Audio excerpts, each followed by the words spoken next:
मेरा आप सबको नमस्कार और जय हिंद। मैं सुभाष मधवाल आपका वेलकम करता हूं defence institute the winning edge Dehradun में। 28 फरवरी को जो एग्ज़ाम हुआ था ट्रेडमैन का और क्लर्क का, वो ट्रेडमैन वाला पेपर मैंने आपको सॉल्व करवा दिया है जो 10th लेवल का था, लेकिन जो क्लरिकल वाला पेपर था वो बच गया है और मैंने आपसे प्रॉमिस किया था कि मैं उसको सॉल्व करके बताऊंगा, क्योंकि इसका भी लेवल जो इस बार कंप्यूटर का और कुछ मैथ्स का तो खैर अच्छा था, लेकिन इंग्लिश का और कंप्यूटर का जो लेवल था वो पिछले पेपरों से थोड़ा सा अलग आया था, जो कि डिस्कस करना बहुत ही ज़रूरी था, खासकर उनके लिए जिनका एग्ज़ाम अप्रैल के महीने में 25 या 26 अप्रैल को होने वाला है। और जो जीडी का पेपर कैंसिल हुआ था 28 फरवरी को, इसका भी पेपर उम्मीद है कि अप्रैल के महीने में ही हो जाएगा। तो फटाफट हम वो क्लरिकल का पेपर सॉल्व करते हैं। मैंने कोशिश करी है कि मैंने 50 के 50 क्वेश्चन सॉल्व किए हैं। अगर फिर भी आपको किसी क्वेश्चन में डाउट लगता है कि नहीं सर इसका आंसर ये नहीं, ये होना चाहिए था, तो प्लीज़ मुझे कमेंट करके बताएं कि सर इसका आंसर ये था, हम उस पर डिस्कस करेंगे। तो बढ़ते हैं फटाफट क्लरिकल वाला जो पेपर था उसमें। सबसे पहले सेक्शन ए में जनरल नॉलेज का जो क्वेश्चन था 1 से 10 है, ये गलती से 9 भी यहाँ पर छप गया है, 1 से 10 है। हिंदू धर्म में कौन से भगवान को निर्माता के रूप में माना जाता है? तो ये तो कोई छोटी सी बात है, अगर आप घर में किसी बड़े बुजुर्ग को भी पूछेंगे तो वो भी बता देंगे कि भैया जो ब्रह्मा थे, ब्रह्मा हमारे कौन से निर्माता गुरु के रूप में, निर्माता जो भगवान है उनके रूप में माने जाते हैं। ठीक है, नेक्स्ट है अकबर फाउंडेड द दीन हिलाई। दीन हिलाई ही अकबर ने चलाई थी। दीन इलाही एक प्रकार का धर्म शुरू किया था अकबर ने। उसमें क्या था वो बोल रहा है कि उसमें establish national religion which would be acceptable to the Muslims and the Hindus. हिंदू और मुसलमान दोनों के लिए एक ऐसा राष्ट्रीय धर्म था कि जिससे मुसलमान और हिंदू दोनों को वो स्वीकार्य हो। उसमें उसने मंदिर में पूजा करने के लिए भी बोला था, संतों की बातें सुनने के लिए भी बोला था। जो दीन इलाही था वो इतना, जैसे कि बाकी मुगलों के डिसीजंस होते थे उनसे थोड़ा अलग था और अच्छा माना जा सकता, लेकिन इसको सिर्फ एक ही हिंदू था जिसने स्वीकार किया था। हो सकता है कि कभी क्वेश्चन आपके पास आ जाए कि ये किसने स्वीकार किया था। ये स्वीकार किया था सिर्फ बीरबल ने, ये सिर्फ स्वीकार किया था बीरबल ने। बीरबल जो कि राजनीतिक सलाहकार होते थे किसके, अपना अकबर के, उन्होंने किया था। और इसका जो ए ऑप्शन है ना यही सही है, establish national religion which would be acceptable to the Muslims. ये जो बाकी 4 ऑप्शन है वो मैं नहीं दिखा रहा हूँ, पहला ऑप्शन इसका सही है कि भैया उसने ऐसा एक धर्म बनाया था कि जो हिंदू और मुसलमान दोनों उसको स्वीकार करें। हालांकि अकबर की मृत्यु के बाद ये दीन इलाही भी खत्म हो गया। ठीक है,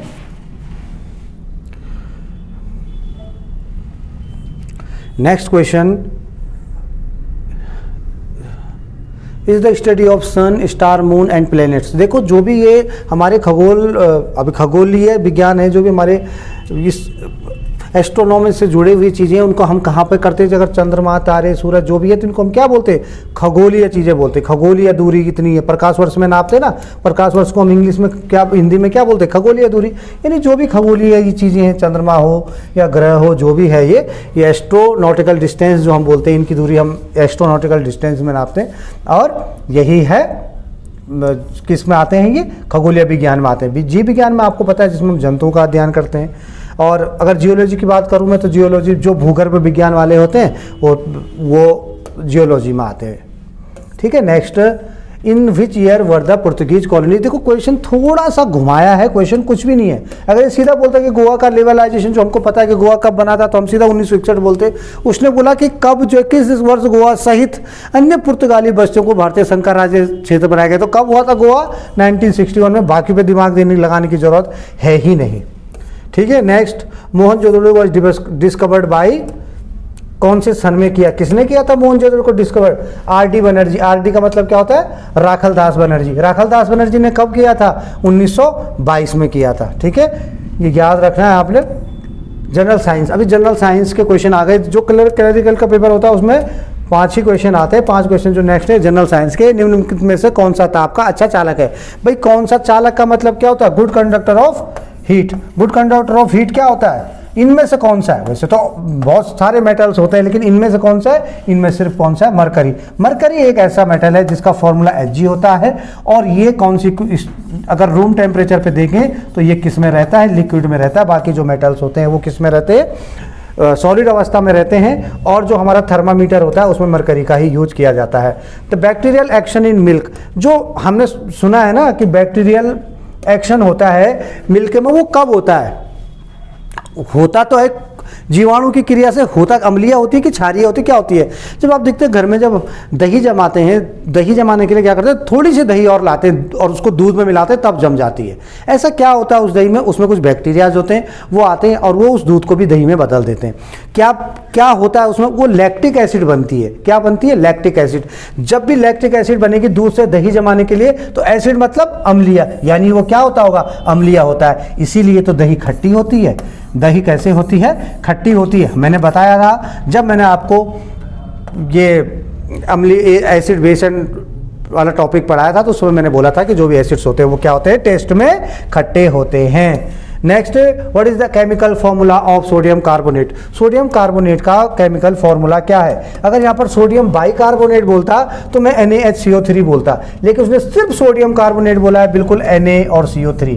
आपको ये सब पता होना चाहिए कि जो Na, ये जो हमारे पास जो भी मेटल से हम जब इन तत्वों का बनाते हैं CO3, तो Na की वैलेंसी +1 होती है, CO3 की -2 होती है, इसकी वैलेंसी इसके नीचे चली जाती है, इसकी वैलेंसी इसके नीचे चली जाती है, और ये बन जाएगा Na2CO3। इसीलिए ये सोडियम कार्बोनेट है। और जब बाई लगा तो बाई में H लग जाता है और इसकी वैलेंसी एक कम हो जाती है, तो फिर वो NaHCO3 हो जाता है।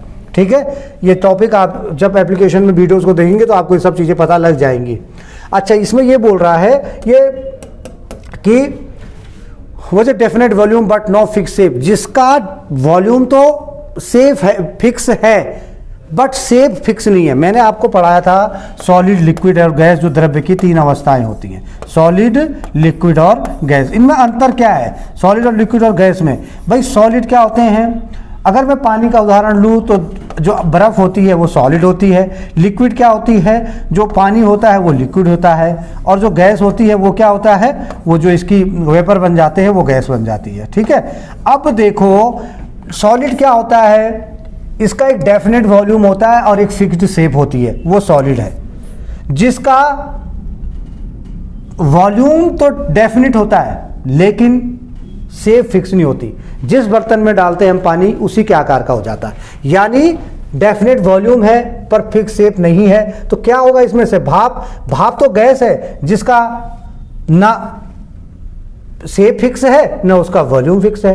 तो फिर क्या? ऑक्सीजन, ये भी गैस है। बुक किताब एक ठोस हो गई, सॉलिड हो गई, तो क्या होगा? Lemon juice. लेमन जूस ही तो लिक्विड है ना। तो लिक्विड क्या होता है? जिसका कि शेप फिक्स नहीं होती लेकिन वॉल्यूम फिक्स होता है। Next, what is the pressure of sea water greater? Sea water का प्रेशर जैसे जैसे नीचे जाएंगे भाई बढ़ता रहेगा। तो 40 मीटर, 10 मीटर, 20 मीटर, तो 40 मीटर में ज़्यादा होगा। इसका ऑप्शन ए सही हो जाएगा। नेक्स्ट, मैथमेटिक्स का पार्ट। मैथमेटिक्स का पार्ट शुरू करते हैं फटाफट। Next question, the sum of 2 numbers is 300 and their difference, sum of 2 numbers is 300 and their difference is 150, find the numbers। इसमें हमको ज़्यादा दिमाग लगाने की जरूरत है, सीधा ऑप्शन पे आ जाओ। भाई 300 है उनका सम, इसका और इसका सम 300 हो रहा है, इसका और इसका भी 300 हो रहा है, इसका और इसका भी 300 हो रहा है, इसका और इसका भी 300 हो रहा है। पहला वाला सब पे लागू हो गया। अब दूसरा क्या है?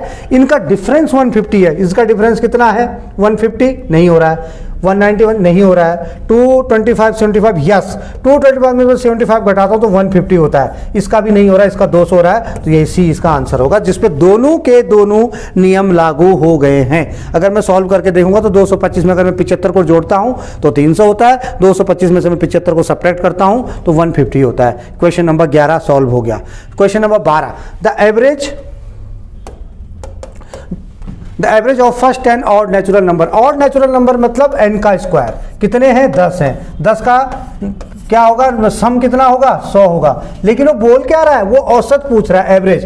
तो कितने थे? उतने बटे 100। भाई टोटल 10 थे तो हम क्या करते? टोटल के सम बटे टोटल नंबर, यानी 10 10 जा 10 10 इसका ऑप्शन है। हाँ, ऑप्शन नंबर ए है इसका 10। ठीक है, next question number 13। Question number 13 पे चलते हैं। What value should come in the place of question mark? Question mark की जगह पर वो बोल रहा है कि कौन सी वैल्यू आएगी, क्योंकि आप कॉम्पिटिटिव एग्जाम दे रहे हैं तो आपको सारी कैलकुलेशन फटाफट करने की, एक सेपरेट जगह पे करने की कोशिश नहीं करनी है आपने, यहीं पर आपने जल्दी जल्दी सॉल्व करना है। ये देखो 6.5 को मैं 0.5 से अगर मल्टीप्लाई करता हूँ 0.5 में पहले छोड़ देता हूँ, पहले मैं 2 से कर लेता हूँ। चलो 6.5 को मैं 2 से करता हूं तो 6.5 को 2 से करता हूं तो 13 हो जाता है, फिर 0.5 से करता हूं तो फिर आधा हो जाता है, तो फिर 6.5 हो जाता है। यानी इन दोनों को अगर मैं मल्टीप्लाई करता हूं तो ये 1 आता है, और 6.5 को 6.5 से मल्टीप्लाई करके क्या आएगा, 1 से मल्टीप्लाई करके क्या आएगा, 6.5 ही आएगा। 4.5 यहां पर है तो इसमें से इसको मैं सेपरेट करूंगा तो 2 आएगा, और यही इसका ऑप्शन है। उम्मीद करता हूं समझ में आ गया होगा। इन दोनों का मल्टीप्लाई करके 1 बनता है, इसे मल्टीप्लाई करेंगे तो 1 आएगा। बहुत ही आसान क्वेश्चन है, मैथ्स तो बहुत ही ज़्यादा आसान है, थोड़ा सा अगर हटके है तो वो कंप्यूटर है। The sum of 2 numbers is 90 and their ratio is 7:8, find the numbers are. मैंने क्या बोला है कि हमेशा ऑप्शन पे आ जाओ ऐसे क्वेश्चन में तो सीधे के सीधे। 7:8 में है और उनका जोड़ 90 है। 90 है तो देखो 31 और 14, इसका जोड़ 90 है क्या, नहीं है। 20 और the sum of 2 numbers is 90। भाई कोई नंबर दिख रहे हैं आपको जिसका 90 जोड़ा है? मुझे तो एक ही दिख रहा है, 42 और 48, इन्हीं का 90 होता है, बाकी किसी का नहीं होता। इसका मतलब यही ऑप्शन में है। हाँ, अगर नन ऑफ दीज होता तो फिर मैं करके देखता, नन ऑफ दीज होता तो मैं करके देखता, मुझे दिख ही नहीं रहा है और कोई। ये देखो इसका 45 होता है, इसका भी 45 होता है, और इसका भी 45 हो रहा है, लेकिन वो बोल क्या रहा है, the sum of 2 numbers is 90। तो क्या होगा, 42 और 48। ठीक है, नेक्स्ट क्वेश्चन 45। और ये अगर रेशियो अगर मैं यहाँ पे टैली करूँ तो 6 7 जा और 6 8 जा होता है। ये देखो 7 और 8 रेशियो, ये भी लागू हो रहा है, दूसरा नियम भी, पर दूसरे नियम की जरूरत ही नहीं है हमें। Find the square root of 841 यानी 841 किसका रेशियो, किसका स्क्वायर होता है, 29 का होता है। हमेशा 1 to 60 आपको लर्न होनी चाहिए, 1 to 40 होनी चाहिए, और 41 to 60 के लिए मैंने फॉर्मूला जो बताया हुआ वीडियोस में वो आप चेक कर सकते हैं, 29 का होता है। लेकिन यहाँ पर डिजिट की भी तो प्रॉब्लम है भैया, पॉइंट के बाद 6 डिजिट है, यहाँ पर तो पॉइंट ही नहीं है। इसका मतलब क्या होगा कि जब हम किसी चीज को पॉइंट के बाद मल्टीप्लाई करते हैं तो उतने ही पॉइंट और बढ़ जाते हैं, यानी 0.029 है, 3 है पॉइंट के बाद, और जब इसको इसी से मल्टीप्लाई किया होगा तो 6 हो गए होंगे, 3 और 3 6, और 1 2 3 4 5 6, तो ये पॉइंट यही लग रहा है मुझे, यही सही है ऑप्शन है, क्योंकि इसको करूंगा तो 0.000849 होना चाहिए था। तो 3 पॉइंट के बाद यहाँ पर 3 है, या पॉइंट के बाद कितने 6 है, तो यही सही आंसर होगा। ठीक है, नेक्स्ट। हाँ, ये थोड़ा सा क्वेश्चन अच्छा टाइप का है। क्या है क्वेश्चन में देखे, 5 men और 9 women can finish a piece of work in 19 days, 3 men and 6 women will do the same work in। देखो एक चीज है इसमें है कि 5 आदमी और 9 वुमेन, जो कितने हैं, 5 men is equal to 9 women है, ये ध्यान रखो। यानी कि दोनों के दोनों 19 दिन में काम को करते हैं, किसी काम को, पर 5 आदमी हो, या ये बहुत इंपॉर्टेंट वर्ड है, या ये। इसका मतलब जो 5 आदमी है वो 9 वुमेन के बराबर काम करते हैं। अगर मैं यहाँ पर एक आदमी की बात करूंगा तो फिर वो 9/5 वुमेन के बराबर काम करेगा। ये चीज अपने दिमाग में आप बिठा लो, ठीक है, कि भैया एक आदमी 9/5 वुमेन के बराबर काम करता है। अब मैं आ जाता हूँ मुद्दे पे। वो बोल रहा है कि 3 आदमी और 6 वुमेन, 3 आदमी और 6 मतलब 6 वुमेन और 3 मैन, 6 वुमेन प्लस 3 मैन। अब मैं 3 को भी चेंज, 3 मैन ये, लेकिन 1 मैन बराबर ये है, तो 3 कितने होंगे, 1 मैन 9/5 है तो 3 कितने होंगे, 27/5। मैंने 9 × 27, इसको मल्टीप्लाई कर दिया और ये कितना आ गया, 5 × 30 57/5। कितना आ गया, 57/5। अब क्वेश्चन क्लियर हो गया कि भैया 9 लेडीज हैं या जो 9 वुमेन है वो किसी काम को 19 दिन में करती हैं, तो 57/5 लेडीज, क्योंकि हम लोग दोनों को मिला लिया, 57/5 कितने दिन में करेंगी भाई। एक फॉर्मूला मैंने आपको बताया हुआ है, W1 × T1 is equal to W2 × T2। अब मुझे W1 दे रखा है, W1 कितना है मेरे पास, कितने दिन में किया था, 19 दिन में, ये T1 हो गया। W1 कितना हो गया, 9 वुमेन थी, ले रहा हूं ना मैं 9 वुमेन। W2 कितना हो गया, 57/5 हो गया। T2 मुझे फाइंड करना है। अब यहीं से देख लो आप, 19 × 57 होता है, फिर 3 × 9 हो जाता है, क्रॉस मल्टीप्लाई करूंगा तो T2 बराबर 15 दिन आ जाएगा। क्या आ जाएगा, 15 दिन आ जाएगा। और कहां पर है 15 दिन, है, हाँ है, option number B, option number B. Screenshot लेना है तो ले लो अगर सॉल्व करते हो तो। Next 20 HCF of two numbers is 11. HCF of two number is 11 and LCM is 770. One of them is 275. भैया LCM गुणा गए HCF को मैं मल्टीप्लाई करूंगा, एक नंबर से अगर मैं डिवाइड कर दूंगा, क्या है एक नंबर 275 है, क्या है एक नंबर 275। अगर मैं इसको डिवाइड कर देता हूं तो दूसरा नंबर आ जाएगा 11 2 जा और फिर 11 5 जा 25 हो गया ये, और 25 से मैं इसको काटूंगा 7 से 25 3, फिर बचा 0 2 बच रहा, फिर 25 8 308 है क्या ऑप्शन में? Yes, option number C, option number C. Next simplify, इसको सिंप्लीफाई करना है। सिंप्लीफाई कैसे करना है भाई? मैंने ये बाहर दे रखा, ये अंदर दे रखा, मैंने इसकी गुणा अंदर कर देनी है, इसको अंदर मल्टीप्लाई कर देना है।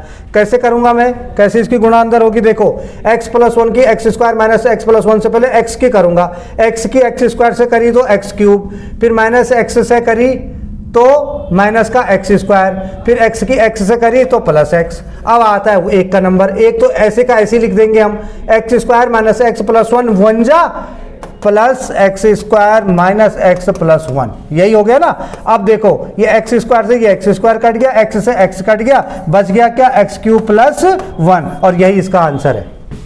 ठीक है, ए क्यू प्लस बी क्यू का अगर फॉर्मूला लगाते तब भी यही आता, क्या होता? a + b a² + b² minus ab। अगर उस फॉर्मूले से करते तो तब भी ऐसे आता, या ऐसे करोगे तब भी ऐसे कर सकते। Question number 19, the average of 30 students. Average का करने का सीधा तरीका मैं आपको बताता हूं। Average of 30 students is 9। 30 बच्चों का एवरेज कितना है? 9 है। द एज कहां से है? If the age of their teacher is included the average age becomes 10 years. तो एक टीचर उनका और आ गया तो 31 हो गए, लेकिन एवरेज भी बढ़ गया 1। तो यहां पर कितना बढ़ा है? अंतर कितने का? 1 का। यहां पर अंतर कितना? 1 का। अब इस 1 की मल्टीप्लाई कर दो आप, इस 30 की मल्टीप्लाई कर दो 1 से, ठीक है, और इस 1 की मल्टीप्लाई कर दो 10 से। ये फॉर्मूला होता है। यहां पर भी जितने का अंतर है, अगर 2 का अंतर होता तो 2 लिखते, 3 का होता तो 3 लिखते, 1 का था तो कितना हो रहा है? 31 जा 30 प्लस 10 1 जा 10, प्लस कर देना है। अगर घटा होता ना 9 से 8 हो गया होता तो माइनस करते, लेकिन बढ़ गया है तो 30 + 10 = 40। सही ऑप्शन क्या आएगा? है 40। हाँ है 40। देखो दोबारा मैं एक तरीके से और बताता हूँ। देखो 30 छात्रों की औसत आयु 9 वर्ष है, ठीक है। अब उनकी उम्र में अध्यापक की उम्र मिला दी जाए तो औसत 10 हो गया। औसत 10 हो गया मतलब 30 तो एक तो इनको मिल गया, 30 छात्रों को। 30 वर्ष तो यहां से हो गए और 10 वर्ष और जुड़ गए तो 40 ऐसे भी हो जाएगा। यानी अगर मैं इस 30 में इस 10 को ऐड करूं तब भी आंसर आ जाएगा, ठीक है। या अगर मैं मल्टीप्लाई करता टोटल 30 9 × 27 270 तो उससे भी आंसर आ जाता, लेकिन कोई जरूरत करने की है नहीं। इतना टफ क्वेश्चन नहीं था, बहुत आसान क्वेश्चन था। 20वां क्वेश्चन,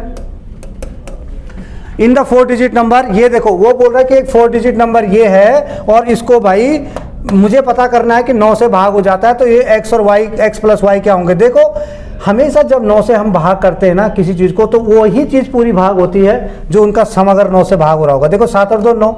अब ये x और y जो बच रहे हैं ना, इनका जोड़ भी 9 ही आना चाहिए तभी कटेगा ये। या तो ये x 7 होगा या 2 होगा, y 7 होगा तो 2 होगा, यानी x + y का जोड़ भी 9 आना चाहिए, क्योंकि 7 और 2 9 पहले आ रहा है तो x + y भी 9 होना चाहिए, तो x + y भी 9 होना चाहिए, तो 9 है। सी है भैया। ये 9 के डिविजिबिलिटी रूल मैंने आपको पढ़ाया था, उस पर बेस्ड है, ठीक है। Section number D. Section number D क्या आ गया? कंप्यूटर। कंप्यूटर में देखो ये बोल रहा है कि सबसे जो पुरानी व्यावसायिक भाषा है ना, जो कमर्शियल लैंग्वेज, वो होती है ये 1956 में या 1957 में, आई थिंक 1957 में आई थी फोर्ट्रॉन, सबसे पहले जिसको ऑफिशियल लैंग्वेज बोला था। तो इसका सही आंसर होगा फोर्ट्रॉन, ठीक है। नेक्स्ट, ए पिक्सल रिफर्स। पिक्सल क्या होते हैं भाई? बोलते हैं ना कैमरे के, जब भाई तुम्हारे कैमरे के पिक्सल कितने हैं तो फोटो खींचते तो बोलते हैं यार पिक्सल्स कैमरे के कम है, फोटो अच्छी नहीं आई। जब फोटो को हम इनलार्ज करते हैं तो वो क्या बोलते हैं? बोला यार पिक्सल फट रहे हैं, मजा नहीं आ रहा, व्हाट्सएप पे मत भेजो, मुझे मेल करो। क्यों बोलते हैं? क्योंकि जो पिक्सल्स होते हैं छोटे छोटे डॉट्स से बनके पिक्चर बनती है। जितने ज्यादा डॉट्स होंगे उतनी ज्यादा पिक्सल्स होंगे और उतनी अच्छी पिक्चर बनेगी। इसका मतलब क्या है कि the smallest describe component of an image on computer screen. Computer screen पर प्रकट होने वाले शब्द बिंदु या द्वितीयक मेमोरी में संग्रहित चित्र, या इसमें वो या एक कंप्यूटर प्रोग्राम जो पिक्चर बनाता है। अभी ध्यान से देखो, the smallest discrete component of in image on a computer screen. Computer screen पर प्रकट होने वाले शब्द बिंदु, एक कंप्यूटर प्रोग्राम जो पिक्चर बनाता है। एक्चुअली ये प्रोग्राम नहीं है, ये पिक्चर का प्रोग्राम नहीं। ये क्वेश्चन, ये थोड़ा सा कंफ्यूजन क्वेश्चन जरूर मैं मानता हूँ उसको, पर ये मेनली पिक्चर बनाने के लिए ही है। जो इमेज बनती है ना, पिक्सल से मेरी इमेज बनी, जैसे मैं आपको दिखाऊं तो मेरे पिक्सल्स बहुत सारे इकट्ठे होकर पिक्सल से इमेज बनती है। तो ये बिल्कुल सही बात है कि एक कंप्यूटर प्रोग्राम जो पिक्चर बनाता है, ठीक है। तो क्या होते हैं पिक्सल्स या कंप्यूटर स्क्रीन पर प्रकट होने वाले शब्द बिंदु। अगर यहाँ पर ये डॉट यहाँ पर भी बिंदु का यूज हुआ होता तो ये ज़्यादा करेक्ट आंसर होता, लेकिन यहाँ पर कंप्यूटर पर प्रकट होने वाले शब्द बिंदु हैं, शब्द बिंदु से पिक्चर नहीं बनेगी, इसलिए इन दोनों में थोड़ा बहुत आपको कंफ्यूज हो सकता है, इसलिए इसका सही आंसर ए होगा। ये वही है जो पिक्चर बनाता है, छोटे छोटे डॉट्स होते हैं जो, ठीक है। Question number 23। अगर आपको इसमें कुछ और लगता है तो प्लीज़ आप कमेंट में मेरे को बताएं कि सर नहीं, ये मुझे ये आंसर लगता है, मुझे तो यही आंसर लगता है, मैंने जो आपको बता दिया है। Data becomes dash when it is presented in a format that people can understand। Data बन जाता है जिसे मानव आसानी से समझ सकता। क्या है डाटा? कौन सा डाटा बन जाता है कि जो हम इंसान समझ सकता है? भाई डाटा है, कोई भी मेरे पास रॉ मटेरियल आया कंप्यूटर में, वो डाटा के रूप में आया। डाटा मेरे पास आ गया, लेकिन वो मेरे लिए रॉ मटेरियल अगर मेरी समझ में ही नहीं आ रहा है तो मैं क्या करूंगा? उस डाटा को प्रोसेस्ड करूंगा। क्या करूंगा? उस डाटा को प्रोसेस्ड करूंगा, और फिर मुझे क्या मिलेगी प्रोसेस करने के बाद? प्रोसेस कौन करेगा? प्रोसेस तो कंप्यूटर का सीपीयू करेगा, मुझे प्रोसेस करते हुए तो नहीं दिखेगा। तो ये बात तो हो नहीं सकती है ना। अब ये नहीं हो सकती, इन तीनों में से एक बात होगी। तो क्या होगी? प्रोसेस करके क्या बनाता है? इंफॉर्मेशन बनाता है। क्या बनाता है? इंफॉर्मेशन बनाता है। और जब इंफॉर्मेशन आ जाती है, ये इंफॉर्मेशन होती है जो हमारी समझ में आ जाती है। जो रॉ मटेरियल है डाटा का, वो डाटा सीपीयू प्रोसेस करके उसको इन्फॉर्मेशन के रूप में मेरे सामने रख देगा, मुझे दिख जाएगा ये है, तो मेरे को समझ आ जाएगा, और मुझे समझ आ जाएगा कि इन्फॉर्मेशन है, जिसका मतलब सही इन्फॉर्मेशन ही होती है जो प्रोसेस्ड होने के बाद हमको डाटा में मिलती है। अब इसमें लोगों के दिमाग में आ रहा है कि सर ग्राफ भी तो समझ में आ जाते हैं, सर प्रेजेंटेशन भी तो इंसान की समझ में आ जाती है। बिल्कुल सही बात है, लेकिन ये भी कब बनते हैं? ये भी जब हमको एक बार इन्फॉर्मेशन मिल जाती है प्रोसेस करके। भाई 100 लोग मुझे छांट के दे दिए, ये 100 लोग हैं, तो अब यहाँ से मुझे पता लग गया कि ये लोग हैं। अब इसको इन लोगों को मुझे क्रिकेट खिलाना है कि मुझे फुटबॉल खिलाना है, वो बात की बात है। जब मैं उनको ग्राफ में और प्रेजेंटेशन में मैं उनको तब बांटूंगा, पहले तो मैं उनको पहचान लूंगा, मैं पहचान गया हूं कि ये इंसान। तो क्या होगा? इंफॉर्मेशन ही डाटा के बाद डाटा होता है, डाटा जब प्रोसेस होता है उसके बाद इंफॉर्मेशन आती है, तो इंफॉर्मेशन इंसान समझ लेता है। Question number 24। क्वेश्चन नंबर 24 पे अगर मैं चलूँ तो सुपर कंप्यूटर सबसे पहले किसके द्वारा डिजाइन किया गया? Okay, 24 question. सुपर कंप्यूटर, परम सिद्धि कंप्यूटर आया था सबसे पहले। परम सिद्धि सुपर कंप्यूटर वो बनाया था, परम सिद्धि सुपर कंप्यूटर बनाया था सीडैक ने। सीडैक ने बनाया था। क्या नाम था? ये आ सकता है पहला सुपर कंप्यूटर, तो आप लोगों को पता होना चाहिए, परम सिद्धि सुपर कंप्यूटर। इंग्लिश वाले इसको इंग्लिश में लिख लें ऐसे, super super super super computer, याद रखें। परम सिद्ध सुपर कंप्यूटर किसने लाया था? सीडैक ने लाया था। नेक्स्ट आगे बढ़े। नेक्स्ट क्वेश्चन है the OSI model has, the OSI model has, OSI model में कितनी लेयर होती हैं? OSI मॉडल में टोटल 7 लेयर होती हैं। 7 लेयर OSI मॉडल में मानी क्या जाती होती हैं। और कौन कौन सी लेयर होती हैं? एक एप्लीकेशन लेयर होती है, ठीक है, डाटा लिंक लेयर होती है, सेशन लेयर होती है, और प्रोसेस करने के लिए जो होता है उसमें प्रेजेंटेशन लेयर होती है, ट्रांसपोर्ट लेयर होती है, फिजिकल लेयर होती है। टोटल 7 लेयर होती है, बस इसको याद रखना कि 7 लेयर है, ठीक है। नेक्स्ट सेक्शन इंग्लिश का। इंग्लिश का जो ये पहला वाला ये था, अब हमारे पास जो ये पैसेज आया था, जो ये थोड़ा सा कुछ हटके था। हटके क्या बोलूँ मैं, इन द सेंस कि ये कंज्यूमर प्रोटेक्शन पे था। कभी भी मैं आपको बता देता हूँ कि कभी भी आपने अगर जहाँ पर आपके पास ये अनसीन पैसेज आता है, पैराग्राफ आता है, तो आपने क्या करना है, इसको आपने पहले क्वेश्चन पढ़ लेने। ये मैं दोबारा आपको बता रहा हूँ, पहले आपने पैराग्राफ अगर आप पहले पढ़ने लगे, उसके बाद आप फिर क्वेश्चन पढ़ेंगे, और क्वेश्चन पढ़ने के बाद दोबारा आप पैराग्राफ पढ़ेंगे। इससे पहले ही जैसे आपको क्वेश्चन मिलता, आप सीधा पहले क्वेश्चन पढ़े तब पैराग्राफ को पढ़े, तो वो क्वेश्चन आपके दिमाग में एक बार थे, वो जैसे पैराग्राफ में उनका आंसर आएंगे तो क्लिक करता रहेगा कि हाँ ये है। यानी आपका 5 मिनट का काम 2 मिनट में हो जाएगा। ये हमेशा ध्यान रखें। और आपको शायद पूरा पैराग्राफ पढ़ना भी ना पड़े, क्योंकि आपके आंसर तो पहले ही आपको मिल गए। तो मैं इसमें आपको सीधे आंसर बता रहा हूँ। मैंने पैराग्राफ पढ़ चुका हूँ जब मैंने इसको टाइप किया था, तो मैं आपको सीधे सीधे इसके आंसर बताऊंगा जो ये कंज्यूमर प्रोटेक्शन और कंज्यूमर प्रोटेक्शन एक्ट पर है। अगर आपको नहीं दिख रहा है तो आप इसका स्क्रीनशॉट ले सकते हैं। पहला पेज इसका ये रहा, ठीक है, सेक्शन ई, और दूसरा पेज इसका ये रहा, ये यहाँ से, ठीक है। और अब मैं इसमें आपको इसके आंसर बताता हूं। इसके आंसर क्या है? ओके, पहला क्वेश्चन देखो, the first national convention on consumer protection has. तो आप अगर पैराग्राफ को ढंग से पढ़ोगे तो आपको इसका आंसर दिख जाएगा। अगर मैं पूरा पैराग्राफ पढ़ाऊं और इनके आंसर एक एक करके तुम्हें छाट के बताऊं तो मुझे लगता है कि टाइम लग जाएगा, वीडियो लंबा हो जाएगा। इसलिए मैं सीधे आंसर बताऊं, आप तसल्ली से वीडियो को, तसल्ली से पैराग्राफ को पढ़िए, उसके बाद अपने आंसर मेरे आंसर के साथ मैच कर लीजिए, ठीक है। तो इसमें क्या होगा, highlighted the areas for special attention. ये मैंने पैराग्राफ पढ़ लिया, वहाँ से जब मैं टाइप कर रहा था और वहाँ से मैंने आपके लिए आंसर तैयार कर दिए हैं। नेक्स्ट क्वेश्चन है question number 27। Consumer protection act proposes to give the consumer protection against, ठीक है। तो ये होगा चीटिंग बाय सेलिंग। ये नीचे वाले जो सब पहले वाले पेज का सबसे नीचे था ना, उसमें है ये क्या दिया हुआ है, cheating by selling substances goods, ठीक है। मिल जाएगा, आप अगर देखेंगे सारे आंसर आपको आसानी से मिल जाएंगे। Question number 28। क्वेश्चन नंबर 28 में क्या क्वेश्चन है, spreading consumer protection movement to the rural area needs, ठीक है। तो वहां पर उसने बताया हुआ है कि भाई अर्बन में तो दिक्कत नहीं होती, लेकिन रूरल में दिक्कत हो जाती है। तो क्या क्या क्या चाहिए हमको रूरल के लिए, तो वहां पे उसने खुद ही उसका आंसर तुरंत दिया। आप देखेंगे ऊपर, अ मल्टी मीडिया अप्रोच। मैं दिखा भी देता हूं आपको कि कैसे आपने ढूंढना है। जैसे आपको यहां पर एक पहले वाले पेज में ही आपको दिखा था, देखो मैं दिखा देता हूं आपको। तो कंज्यूमर्स बॉडी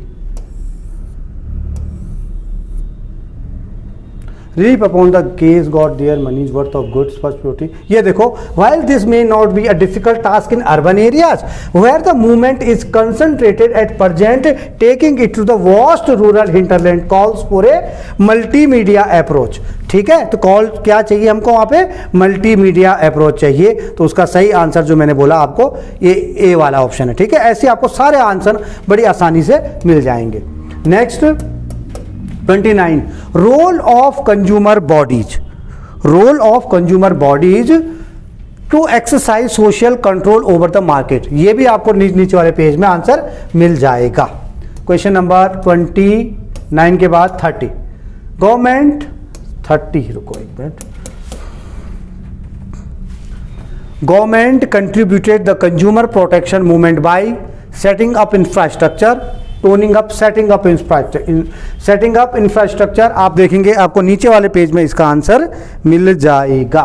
नेक्स्ट 31, शायद अभी नया पैराग्राफ है, स्मोकिंग वाला पैराग्राफ था शायद, यस। यहाँ पर बहुत ही सिंपल सा पैराग्राफ है, सीधे आप क्वेश्चंस पे आएंगे, उसके बाद आप आंसर पे आएंगे, आपको फटाफट आंसर मिल जाएंगे। Smoking is the single largest prevented cause of death, ये सारा का सारा। मतलब आप फटाफट पहले क्वेश्चन पढ़ लीजिए, उसके बाद आएंगे तो आपको बड़ी आसानी से आंसर मिल जाएंगे इनके, बड़ी आसानी से आपको इसके आंसर मिल जाएंगे। पहला, it is difficult to give up smoking because, भाई स्मोकिंग छोड़ना क्यों टफ है। मैंने वो रेड भी किया था, शायद हुआ होगा, मैंने जब मैं लिख रहा था, नहीं रेड नहीं है, मैंने सारा बाद में सिलेक्ट कर दिया। तो वो क्या होता है कि जो इसका आंसर भी आपको सारे के सारे बड़ी आसानी से मिलने वाले हैं। Craving for a cigarette is immediate. जो क्रेविंग होती है ना सिगरेट की, बस एकदम होती है, बस मुझे पिला दो, दे दो, हैबिट बन जाती है, एडिक्शन हो जाता है, उसी से क्रेविंग बना हुआ है। In India daily about 220 people die due to smoking. Smoking पे तो पूरा का पूरा पैराग्राफ है। The noun form of preventable यहां पर नाउन नहीं है, लेकिन इसको अगर नाउन फॉर्म में हम चेंज करेंगे तो क्या होगा, ये प्रिवेंट हो जाएगा। क्या बनता है, ये प्रिवेंट बनता है। ये option number D. Next, nicotine brings about what kind of changes in the brain. वहां पर लिखा हुआ है, आप अगर पैराग्राफ में देखेंगे वहां पर लिखा हुआ है कि nicotine brings structural changes in the brain. तो कौन से चेंजेस लाता है वो, स्ट्रक्चरल चेंजेस लाता है, ठीक है। नेक्स्ट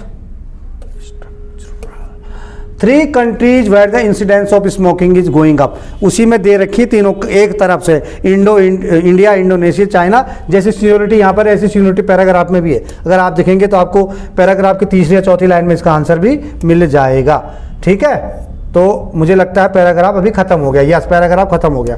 अभी हम बढ़ते हैं आर्टिकल की तरफ। हम बढ़ते हैं आर्टिकल की तरफ। आर्टिकल से पहले मैं आपको बताना चाहता हूं कि जो भी आर्टिकल के क्वेश्चन होंगे ये मैं आपको आंसर बताऊंगा। इसका जो कैसे आर्टिकल का पता चलता है, इतना मेरे पास समय इस वीडियो में नहीं है कि मैं आपको इसका पूरा टॉपिक ले सकूं, लेकिन प्लीज़ आप डिस्क्रिप्शन बॉक्स में देखें कि आपको आर्टिकल का एक वीडियो मिल जाएगा कि कहां पर आपने ए का, कहां पर एन का और कहां पे द का प्रयोग करना है। तो आप बिल्कुल आपके डाउट क्लियर हो जाएंगे। प्लीज़ आपको आई बटन या डिस्क्रिप्शन बॉक्स से आप आर्टिकल वाला पक्का वीडियो देखें, ये भी डाउट आपके क्लियर होंगे। और जो आने वाले फ्यूचर में आपको एग्जाम अगर देना चाहते हैं उसके लिए भी आपका आर्टिकल का डाउट क्लियर हो जाएगा। बहुत ही अच्छा है। तो इसमें 36 क्वेश्चन की मैं बात करूं तो the rich should help the helpless, दोनों के दोनों नाउन है, इसलिए यहां पर हम दोनों में हम द का यूज करेंगे। Stay here little longer, stay here little longer में क्या आएगा?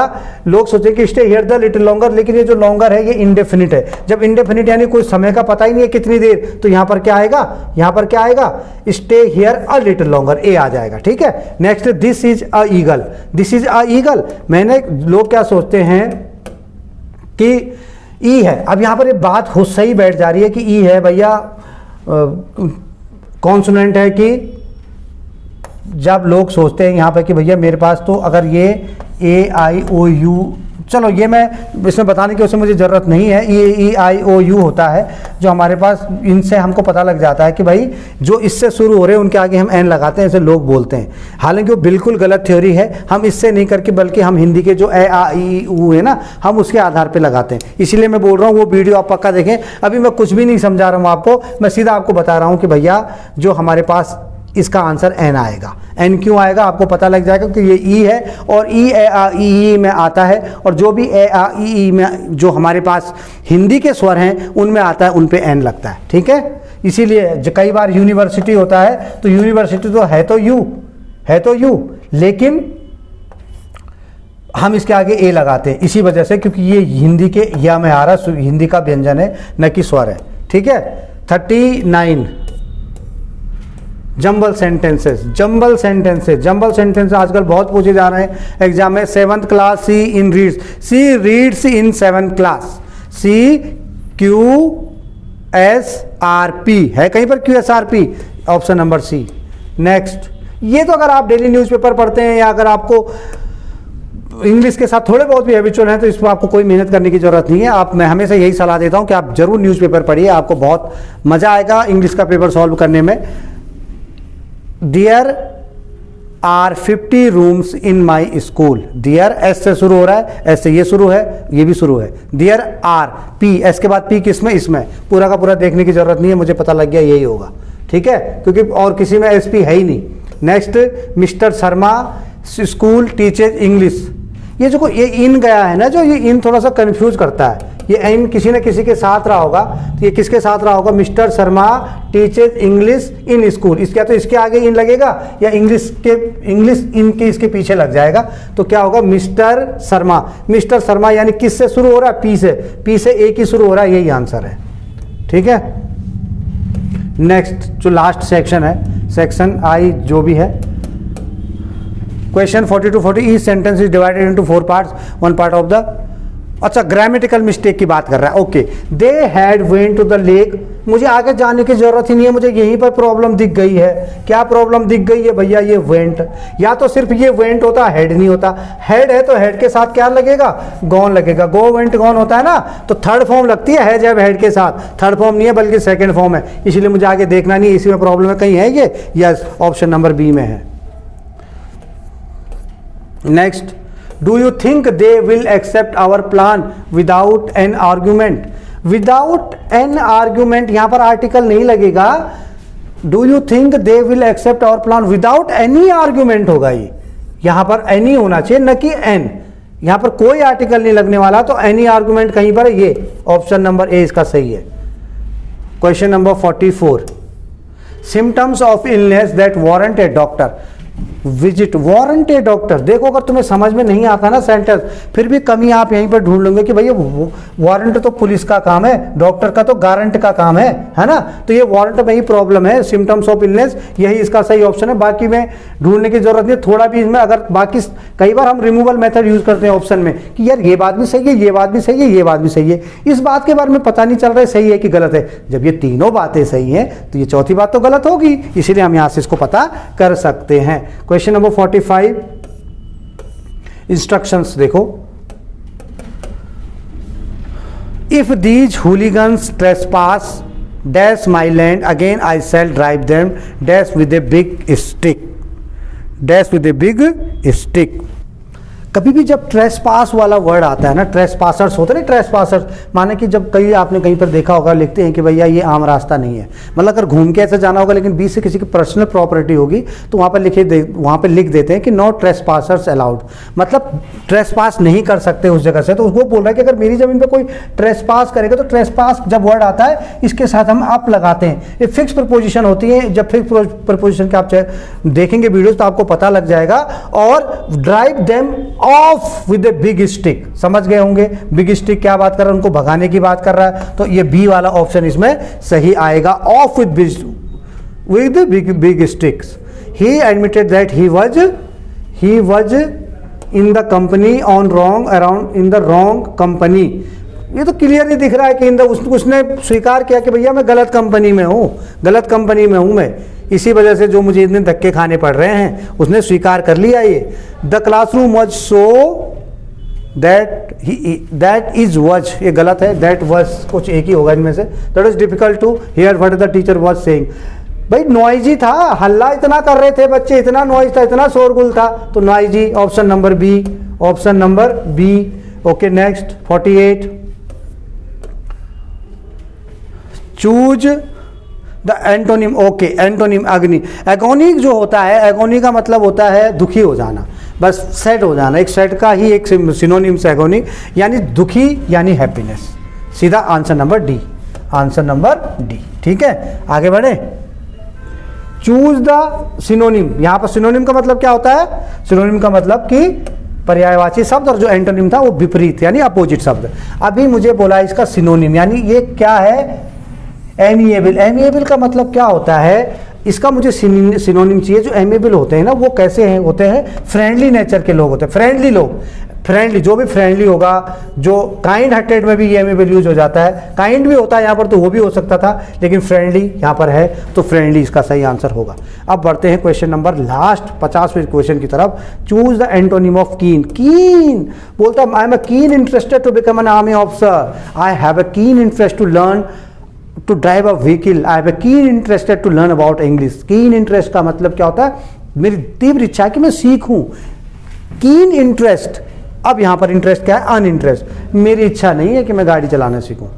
तो वही बात है, कीन का अपोजिट अनइंटरेस्टेड, क्योंकि क्या पूछ रहा था, एंटोनिम पूछ रहा था। डिपेंड करता है जो भी इंग्लिश का पार्ट होता है, इंग्लिश का पार्ट क्लरिकल एग्जाम में बहुत ही इंपॉर्टेंट पार्ट होता है, और ये डिपेंड करता है आपकी वोकेबलरी पे, क्योंकि आप जब डेली न्यूज़पेपर को पढ़ रहे हैं तो आपको काफ़ी चीज़ें, वर्ड ऐसे होते हैं जो आपके होंठ, आपकी लिप्स पकड़ लेते हैं, और आपको जब भी आप क्वेश्चन कर रहे होते हैं तो आपको बिना किसी पढ़ाई लिखाई के वो आंसर आने लग जाते हैं। लोग ग्रामर के बारे में ज़्यादा सोचते हैं कि ग्रामर पढ़ूँ तो आंसर आए। ग्रामर पे आपने इतना ज़्यादा डिपेंड नहीं रहना है, क्योंकि जो हमारी बोलचाल की भाषा उसके लिए हमको ग्रामर सीखने की ज़रूरत नहीं है। एक 2 साल का बच्चा बहुत अच्छी हिंदी बोल लेता है इंडिया में, एक 2 साल का बच्चा बहुत अच्छी इंग्लिश बोल लेता है अमेरिका में, क्योंकि उनकी जो मदर टंग है वो वही है। तो क्या हमने अपने बच्चे को हिंदी की व्याकरण सिखाई? मैं बहुत अच्छी हिंदी आपके सामने बोल पा रहा हूँ, तो क्या मैंने हिंदी की व्याकरण पूरी सीखी उसके बाद मुझे हिंदी आई? ऐसा नहीं है ना। जो भी भाषा होती है कोई ज़रूरी नहीं है कि उसकी व्याकरण, उसकी ग्रामर हम पढ़ें, हम उसको सीधा कम्युनिकेशन के तरीके से पढ़ सकते हैं। अखबार को पढ़ेंगे, आप अपने डेली रूटीन में इसको डाल दीजिए, चाहे आप एनडी की तैयारी कर रहे हैं, सीडीएस की तैयारी कर रहे हैं, आपको क्लरिकल की करनी है, या X group, Y group, Indian army में या इंडियन एयरफोर्स में, तो आप बिल्कुल ये वाला फंडा अपनाएं, इंग्लिश का न्यूज़पेपर पढ़ें। मिलते हैं नेक्स्ट बहुत ही इंटरेस्टिंग और अच्छे वीडियो में। थैंक यू, जय हिंद।